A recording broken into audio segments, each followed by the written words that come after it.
প্রিয় দর্শক, আসসালামু আলাইকুম। দৈনিক সনদের প্রতিক্রিয়ায় আপনাদের সবাইকে স্বাগত জানাচ্ছি।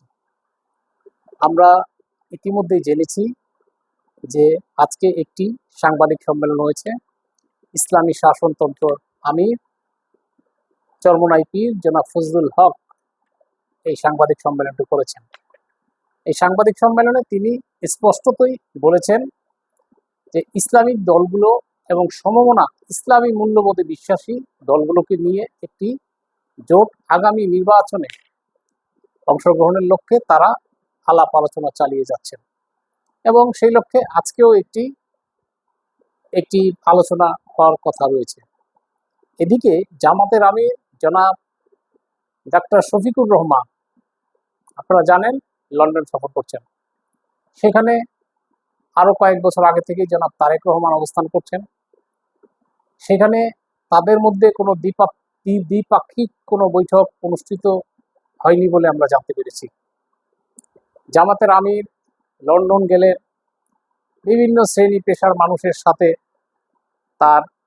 তার দলের বক্তব্য তিনি তুলে ধরছেন, কিন্তু বিএনপির ভারপ্রাপ্ত চেয়ারম্যানের সাথে একটি বৈঠক হবে না, এটা নিয়ে আমরা আজকে কথা বলবো আওয়ামী লীগের যে 15 বছরের শাসন, সেই শাসনে ক্ষমতার দম্ভে তারা 14 দল গঠন করেছিলেন।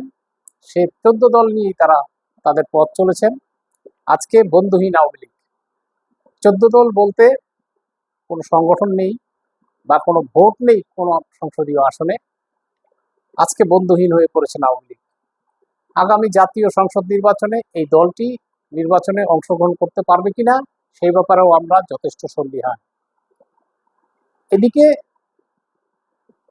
ছাত্র আন্দোলনের মাধ্যমে সংগঠিত গণ অভ্যুত্থানে ক্ষমতায় আসা অন্তর্বর্তীকালীন সরকার, সেই সরকারের যিনি প্রধান হয়েছেন তিনি স্বীকার করেছেন যে তাকে নিয়োগ দিয়েছেন ছাত্ররা। সেই ছাত্র সমন্বয়কারীরাই জাতীয় পার্টিকে কোণঠাসা করে রাখার চেষ্টা করছেন। তারা জাতীয় পার্টির অফিসে হামলা এবং অগ্নিসংযোগ করেছেন। জাতীয় পার্টির সমাবেশ স্থলে তারা সমাবেশ আহ্বান করেছেন। নানান তিক্ততা রয়েছে তাদের সাথে, জাতীয় পার্টির সাথে।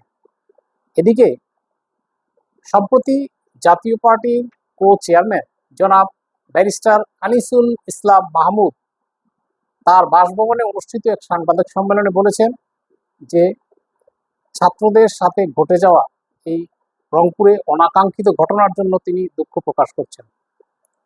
এই অন্তর্বর্তীকালীন সরকারের সাথে একই সাথে জাতীয় পার্টি কাজ করতে চায়। জনাব আনিসুল ইসলাম মাহমুদ এই সাংবাদিক সম্মেলনে মাধ্যমে কি বোঝাতে চাইলেন? জাতীয় পার্টির সাথে কি সমন্বয়কারীদের একটি সমঝোতা হয়ে গিয়েছে? তাহলে জাতীয় পার্টির নামে এই ভুইফল লোকজন দিয়ে, ভুয়া লোকজন দিয়ে বিভিন্ন মামলা দায়েরের ব্যাপারটাই ঘটছে কেন? ইসলামী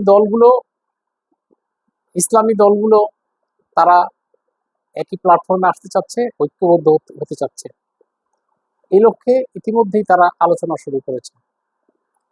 এখানে একটি জাতীয় পার্টির একটি বড় ধরনের ভূমিকা রয়েছে। এদিকে বিএনপি 20 দলীয় জোট গঠন করে দীর্ঘদিন তারা আন্দোলন সংগ্রামে ছিলেন। তাদের এই আন্দোলন সংগ্রামে মান্না, জনাব আসম রব, নুরুল হক নুরু এবং জুনায়েদ সাকিদের নিয়ে যে দলগুলো রয়েছেন, সেই দলগুলো কি আদৌ কোনো সংসদীয় আসনে ভোট রয়েছেন? আগামী নির্বাচনে বিএনপির উপর ভর করে এইসব নেতাদের ভাগ্যেই বা কি অপেক্ষা করছে? বিএনপি কি তাদের ক্ষমতায় যাওয়ার জন্য, নিশ্চিত করার জন্য এই শরিকদের উপরে নির্ভর করবেন, নাকি হাত বাড়াবেন জাতীয় পার্টির দিকে? আজকে জামাত, ইসলামী শাসনতন্ত্র আন্দোলন, হেফাজত ইসলাম সহ যে জোটগুলি গঠিত হচ্ছে, তারাও চাইছে জাতীয় পার্টিকে সাথে নিয়ে একটি জোট গঠন করতে চাচ্ছে। বিএনপি 2006 সালে যে ভুল করেছিলেন, সেই ভুলের পুনরাবৃত্তি তারা আর করতে চাচ্ছেন না। জাতীয় পার্টির সাথে তারা একটু সুসম্পর্ক রেখে প্রয়োজনে জাতীয় পার্টিকেও কাছে টেনে নিতে চাচ্ছেন। এমনি পরিস্থিতিতে বাংলাদেশের রাজনীতি কোন দিকে যাচ্ছে, কবে নির্বাচন অনুষ্ঠিত হতে পারে, এই প্রশ্ন আমাদের মাঝে ঘুরে ফিরে আসছে। এদিকে জাতীয় পার্টির নেতাদের বিরুদ্ধে মামলা দায়ের এবং মামলা দায়ের পরবর্তী গ্রেফতার নিয়ে জাতীয় পার্টির নেতারাও চিন্তার মধ্যে রয়েছেন। তারা স্বরাষ্ট্র উপদেষ্টার সাথে বৈঠক করেছেন, বৈঠকে যে আশ্বাস পেয়েছিলেন সেইভাবে প্রশাসন চলছে না বলে জাতীয় পার্টি অভিযোগ করেছে। এই অভিযোগের মধ্যেই জাতীয় পার্টির চেয়ারম্যান জনাব জিএম কাদের সুইডেন, নরওয়ে এবং ডেনমার্কের রাষ্ট্রদূতদের সাথে বৈঠক করেছেন। বৈঠকে কি আলোচনা হয়েছে সেটা আমরা জানতে না পারলেও আমরা ধারণা করতে পারি জাতীয় পার্টির এইসব মামলা সংক্রান্ত বিষয়ই সেখানে তুলে ধরা হয়েছে।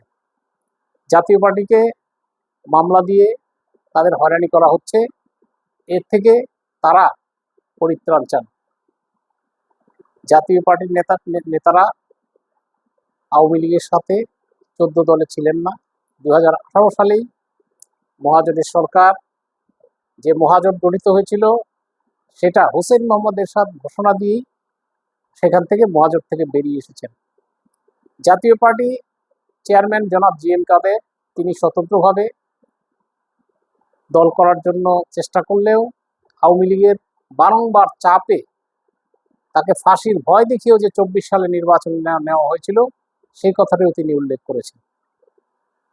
আগামী জাতীয় সংসদ নির্বাচনে জাতীয় পার্টির যে চাহিদা, মাঠে যে জাতীয় পার্টির ভোট ব্যাংক, সেই ভোট ব্যাংকটি ইসলামী জোট এবং বিএনপি এবং নির্বাচনে যদি আওয়ামী লীগ আসতে পারে চতুর্মুখী টানাটানি হবে জাতীয় পার্টিকে নিয়ে। অতএব জাতীয় পার্টিকে হারানোর কিছু নেই, অধৈর্য হওয়ার কিছু নেই। জাতীয় পার্টির ধৈর্য ধারণ করতে হবে, ধৈর্য ধারণ করে সামনে এগিয়ে যেতে হবে। রাজনীতি করলে মামলা মোকদ্দমা আসবেই, এগুলো ফেস করেই জাতীয় পার্টিকে এগিয়ে যেতে হবে। আজকে এই পর্যন্তই, আবার দেখা হবে নতুন কোনো আলোচনায়, নতুন কোনো বিষয় নিয়ে। আল্লাহ হাফেজ।